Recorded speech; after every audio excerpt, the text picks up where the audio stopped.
Well, mobiles can surely carry the bugs. Can you make sure that you don't carry these mobile phones? Do you change mobile phones often? What is the solution? How can you make sure that you have your mobile phone, you enjoy the benefits, but also are careful enough not to catch any disease? We'll talk about this on the other side of the small little break. We'll also take your calls if you have any questions on the other side. Stay with us.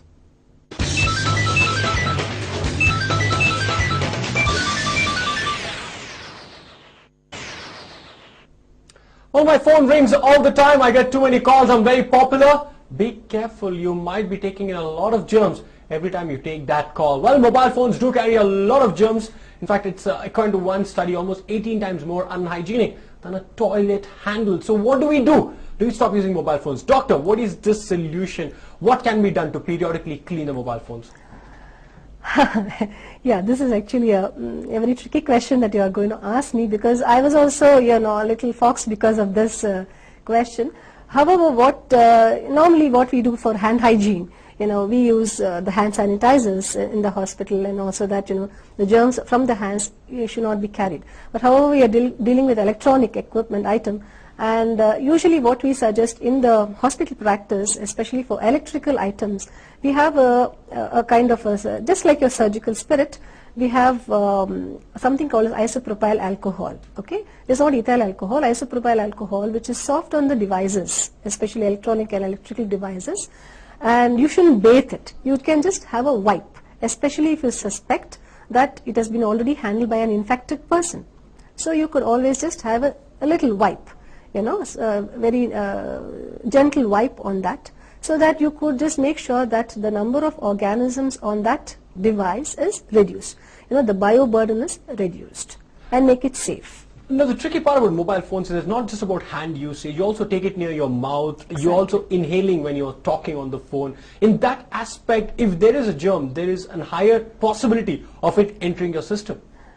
As such, if you consider by inhalation via mobiles, the chances are very remote, as when compared to, see, let us assume that you are infected and I am the person who is likely chances, and we sit close to each other and then talk, and then the droplets that are carried by direct communication, that is more dangerous. That chances are more dangerous when compared to just the use of mobile via inhalation. If you are using your mobile, it is usually via the touch. Those diseases which spread via the touch or the handling, handling from one person to another and mouthing it.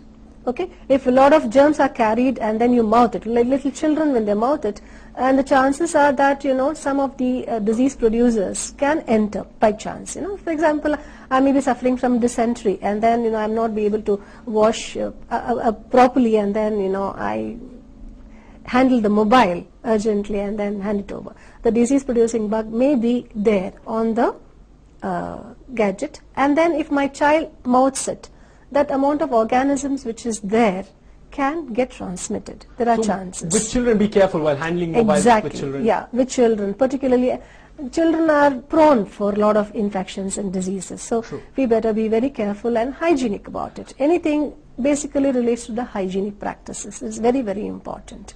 Now, another aspect is that people normally keep mobile phones inside their clothes. It can be in their pockets or maybe in their shirt pockets or in bags. Now, every time it rubs against the surface, does a mobile get clean? Normally people rub mobile phones with clothes or wipe it with a cloth. Does it help? Well, yeah, perhaps, yes, because you're just basically what you're doing is just wiping off the dust particles and making it further clean, and dust particles also carry a good amount of germs. So you may be, to a certain extent, you may be reducing the bioburden on that particular, device. Now, every time you change mobiles, do you think it's suggestible or it's a good idea to change mobiles frequently so that you don't use one mobile which might have a lot of dust and dirt? Yeah, that's not a very practical option, I think. I don't think that is a very feasible or a viable option or a recommendation as such. But then general hand hygiene measures and general hygienic measures that we normally recommend for most of the objects that we are going to use, and preferably restricted use to not sharing. I mean, that would be a better option. And I think to get very paranoid about these kind of things, because although there are germs, but then they may not be truly disease causing as such. As I was telling you, there is no level of evidence or scientific level of evidence to prove. and nothing to get very paranoid or panic about this. I mean, that is my thinking. Personal opinion.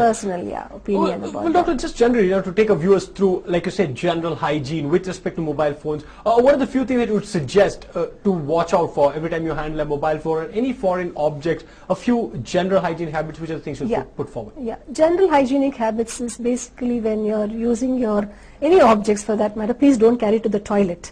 And then make sure that once you have used the toilet, you wash your hands with soap and water, and then hygienically, and this thing. Generally don't share it, and then don't drop the telephone and then, in the mud and things like that, and immediately don't allow this to be handled by, other children. And once, suppose by accidentally you have dropped it or something like that, make sure that you clean the mobile correctly, and by chance if it has already been handled by a person who probably is infected, okay, make sure that you clean